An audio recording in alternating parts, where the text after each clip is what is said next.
Hi everyone, welcome back to my channel. My name's Deb and this morning I'm going to do my first book review for my channel. So you might wonder what qualifies me to do a book review, and nothing really. I've just read lots and lots of books throughout my life, and like most of us I guess, and yeah, that's really it. So I don't have a degree in English. I have actually done 2 English degrees 2 separate times, but I didn't complete them. I did both to 3rd year and I didn't finish for various reasons, which I'm not going to go into. So, but that doesn't matter because you don't need to have a degree to enjoy reading. You don't need to have a degree to get what you want out of reading a book. So if you watched last week's video that I collaborated on with Karen from Books with Karen, I spoke about my autumn to be read pile, and within that pile I had a book which is this one, Voyage of the Damned by Frances White, and this is the book that I'm going to review today. So if you see me looking down, I made some notes about the book and about what I wanted to talk about, because as I said, this is my first book review I've ever done. I think I don't even generally think that I review books that I read just generally. I just think about it in my mind. I just think, oh yeah, that's what I thought about that. But actually speaking about it is a totally different animal. So I've made a couple of notes. So anyway, as I said, this book is Voyage of the Damned by Frances White. I had not read it before last week when I put it on my autumn TBR, but then I just thought, well, I'll start with that one. I started it, I finished it, and I thought I'd do a review on it. So in case anybody is considering, after watching that video, is considering getting this book, then I'll let you know what it's about. So anyway, it was published this year. It was published in 2025. It's Frances White's first published novel, and she has said that it's the novel she wanted to write. I watched a brief video where she was talking about the novel, which I'll link below if anybody wants to watch that. And so in her foreword, do you say forward? Forward, she has said that this book is for everyone who has ever entered a room and felt they did not belong. So if that's you, maybe you'll enjoy this. So anyway,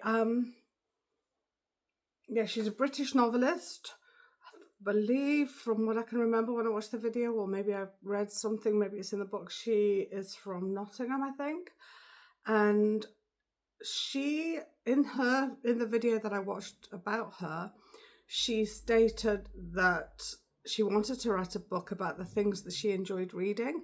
So she enjoys reading murder mystery and fantasy. So she thought she'd write a book about both those topics. Well, that encompass both those topics. So it is a murder mystery and it is fantasy. So I'm going to read you the blurb, what it says on the back of the book. So I'm going to put my glass on, otherwise I can't see. I've got a bit of a frog in my throat this morning. So first of all, one of the reviews says Agatha Christie with glitter magic. And another review says clever and comedic while also heartfelt and harrowing, which is, I guess, what you'd expect from a murder mystery. Well, not the clever and comedic bit, but definitely the heartfelt and harrowing bit. So I'll read you what it's about. So for 1,000 years, Concordia has maintained peace between its provinces. To mark this incredible feat, the Emperor's ship embarks upon a 12-day voyage to the sacred goddess's mountain. Aboard are the heirs to the 12 provinces of Concordia, each graced with a unique and secret magical ability known as a blessing, except one, Ganymedes Piscaro, class clown, slacker, and all-round disappointment. But when a beloved heir is murdered, every one of these powerful people becomes a suspect. Now Ganymedes, alone and vulnerable without a blessing, must become the hero he was never born to be. With the body count rising, can he unmask the killer before they reach the shore? So that's what this book is essentially about. So Yeah, so there are basically 12 provinces of Concordia. There's a little handy dandy map in the first pages of the book, which I'll show you.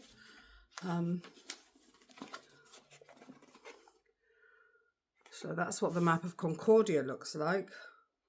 And it states there are 12 provinces. However, within the book, you find out there were originally 13 provinces, and one of the provinces was cut off because of political reasons. So, so it starts where there are 12 people on a boat. So much like many locked room or, stories that the murderer has to be on the boat with you. Well, do they? Don't know. So, like, yeah, well, one of the reviews said Agatha Christie with glitter. I think that two of Agatha Christie's most famous novels, Murder on the Orient Express and Death on the Nile, are those same sorts of stories essentially, and there are lots of different stories where all the cast are in a room or a house or a boat or somewhere where they can't, an island where they can't escape. I think more recently there have been a couple of books around that story where all the characters are on an island. I think one was it called The Birthday, or it took part in a birthday occasion. I can't remember the name of the book, but if I remember, I'll put it down below. And yeah, so everybody's stuck there, and it gives this sense of oppressiveness. It gives this sense of scariness, like you don't know if anybody else is going to be picked off, or and especially in this case, we've established that Ganymedes doesn't have the magic. He doesn't have a blessing, so he has to keep himself alive with these characters who all have a blessing. One of the interesting things as well is that you don't have to tell people what your blessing is. So it's not public knowledge what the blessings are that everybody has. So when a beloved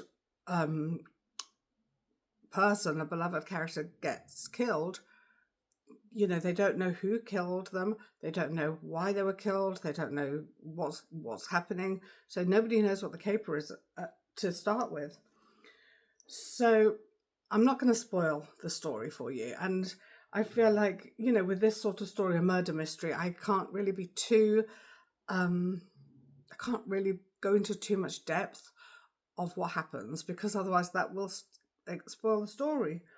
So yeah, if you want me to, like, if you read the book and you want a more in-depth review with spoilers, this is not going to contain any spoilers. But if you want a spoiler-heavy review, then yeah, I can do that later on down the line if that's what you ask for. Put a comment and let me know. But this is not going to be a spoiler. It's going to be a spoiler-free review, basically. So yeah, I think that is the case with all murder mysteries. I think that when you read a murder mystery, you're always trying to figure out who did it. And in this story, it's quite difficult to figure out who did it. And I'd be very interested to know if any of you have read this book, if you figured out who did it, but more essentially why they did it. Let me know. Don't spoil it in the comments, but let me know if you found out, if you knew, and how you knew, and if you understood why. Not if you understood why once it was revealed, but if you got the caper basically before it was revealed. Let me know, because I find that very interesting, because I often do get the caper when I'm reading a book, but I didn't with this book. Okay, so there are I would say there are quite a few themes, like it's purported to just be a murder mystery, a fantasy, but I think that there are, in the foreword she says, for everyone's ever enters the room and feels like they didn't belong. And I feel like that is one of the themes of the story. It's that feeling of loneliness, of feeling like an outsider, like Ganymedes, who goes by the name D. Like D goes on this boat. He doesn't want to go on the boat. He feels like he's kind of forced onto the boat. he's living a lie. He doesn't feel like he can live up to that lie. And so he definitely feels like he doesn't belong. So there are themes of loneliness, of imposter syndrome, I suppose. Yeah, like he feels like he's an imposter. Um, Also, there's a lack of like, I feel like there's a theme of a lack of knowledge, because really within the cast of characters, some people are friends, some people are not friends, some people have met each other on the odd occasion, but also because of this secrecy surrounding the blessings, as I said, the nature of the blessings are not common knowledge. So there is a general lack of knowledge and understanding about what people on the boat are capable of. But there is also D, at one point D, this isn't a spoiler, this is just something, D feels like they haven't learned enough, like because D felt like they shouldn't be one of the blessed because they didn't have a blessing, and so the blessed are the heirs who are going to take over each province. So D's father is the leader of his province, and he wants D to be the heir. So he kind of makes D lie and say that he's got a blessing when he hasn't got a blessing. But because of this, D is kind of like adamantly not learnt anything about the blessings, not learnt anything about the other provinces. He's kind of remained willfully ignorant in that way, kind of like as a stance against his father. So yeah, so there, and in general, there is a ignorance about other people, a lack of understanding about other people, a lack of understanding about each other's provinces, and a definite lack of understanding against the province, the province that was kicked out thousands of years ago, 1,000 years ago. So within that comes a theme of prejudice, and so that I found that quite interesting within the story. So all the characters seem a bit shady. They in general don't seem to like each other. Well, some of them, like, they kind of team up into little groups who don't, this group doesn't like that group, and so yeah, that's quite interesting. And I do think that is generally what happens, isn't it? Like, people take sides and they assume, well, this person's, I identify with that person, so we are going to team up and we're going to keep ourselves safe, and we're going to be, we suspect that group, or we suspect that person within that group, or so there's that feeling with in the story. That was fun. And then I think that the main character, D, I think that their point of view comes across very strongly in the story. I think that's a good thing. I think because the story starts with D's point of view, and D, in it, like at the beginning of the story, this isn't a spoiler, but because it's within the first couple of pages of the story. So within the first couple of stages of the story, when we first meet D kind of sticks up for a child that's in the harbour.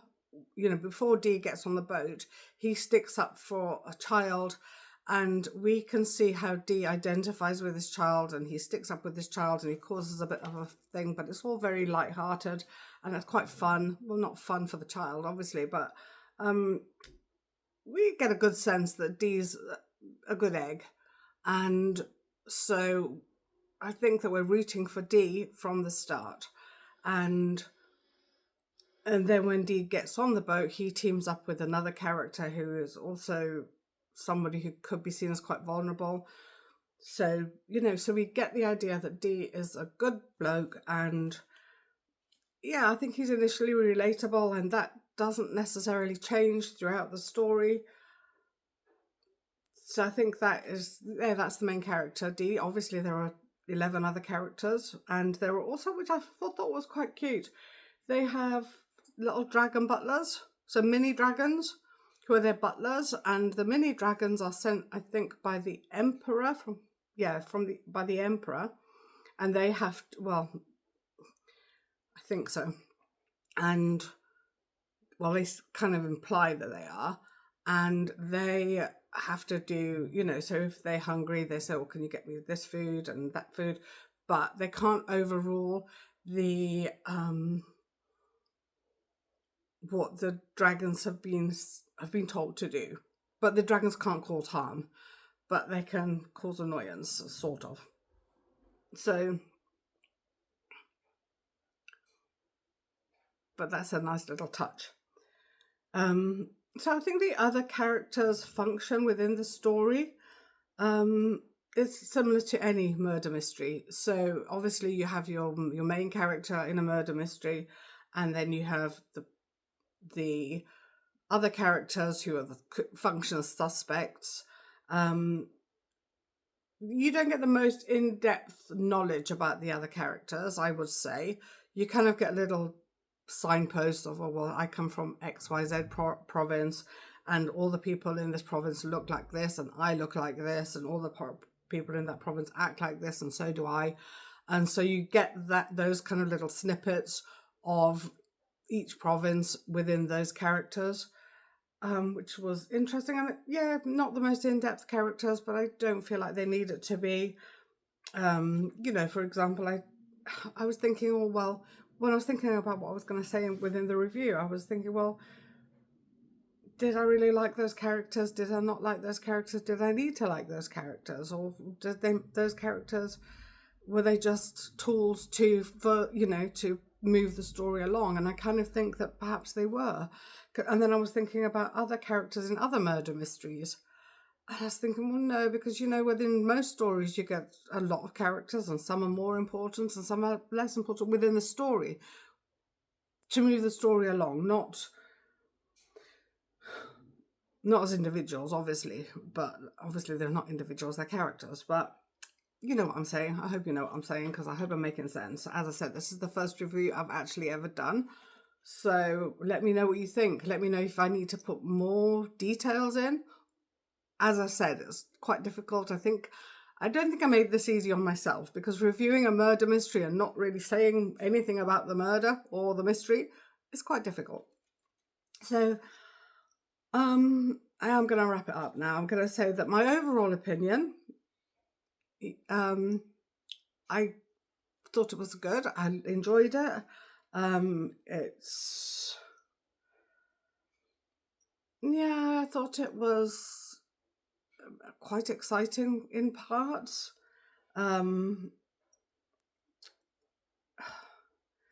think it's quite hard. What I do think, I think the author took on quite a lot of heavy themes. And I don't know whether, I felt like some of those themes could have been explored more. Well, I don't say should have. Like, I think that, when you take on themes such as prejudice, that's quite hard to do in a 481-page book. When you take on themes of loneliness, when you take on themes of, heavy themes, I think that it's quite hard to do. And I take my hat off to her, absolutely take my hat off to Frances White for tackling that. But it was a hard job. That's all I'll say. Because it's just hard to dig into that. And also I would say that this wasn't actually, some bits of it were light and fluffy, but of course it's murder and prejudice and a lot of things. I do think that, to me, it as a why, the why of it didn't really make sense. It did in terms of, if you're just talking about the arc of the character of Dee, then it made sense. But the why of the murderer didn't really make sense, going on what you'd found out about the murderer prior to finding out that they were the murderer. If that makes any sense. Probably not, but it makes sense in my mind. I would say it was overall a fun read. I enjoyed reading it. I would read more of her books, definitely. yeah, so if you want to read more with me, if you want to find out more about the books that I'm reading, I'm definitely gonna have to practice doing reviews. So let me know if you've read this book. Let me know if you're going to read any of my list, which is in my previous video. So watch that if you want to know the other books that I'm reading. So yeah, so that was The Voyage of the Damned by Frances White. I've got a tissue in my hand, sorry. So that was that. Good first book that I've read this autumn. And then my next book that I'm going to read, well, so the next book I think I'm going to read, I don't know whether I'll review this next, but this is my next book I'm going to read. I've started reading this book. It's this one by Brandon Sanderson, Tress of the Emerald Sea. I think I might have mentioned this book a while back on one of my other videos. But yeah, this is the book. I still haven't read it, so I'm going to read that next. And then I bought this book, and I think I might have this book. I need to go and have a look. But on Saturday, I went and I got my hair done, and there's a local independent bookshop opposite where I get my hair done, and I bought this book, and it is called Let a Sleeping Witch Lie. It's Wealth Gothic Stories by Elizabeth Walter. And when I started reading the first, just started reading it. And when I started reading the first story, I thought, well, I know this story, and I don't know if this story is because I've read this book, or if I've read a book with this story in, or I've read another book by Elizabeth Walter. I don't know, but that's another book that I'll probably put this in my Halloween reads, because I don't want to rush into this book. I've got so many books to read, but I'll add that to my Halloween reads because I'm going to do a Halloween TBR as well. So yeah, so that's my first book review. Let me know what you think. Don't be too harsh, please, because as I said, this is the first one I've literally ever done. I've written book reviews for academics, but this is the first spoken book review I've done. So don't feel sorry for me, but please don't be too harsh. Thank you very much for watching this video. Like and subscribe if you want more book chat.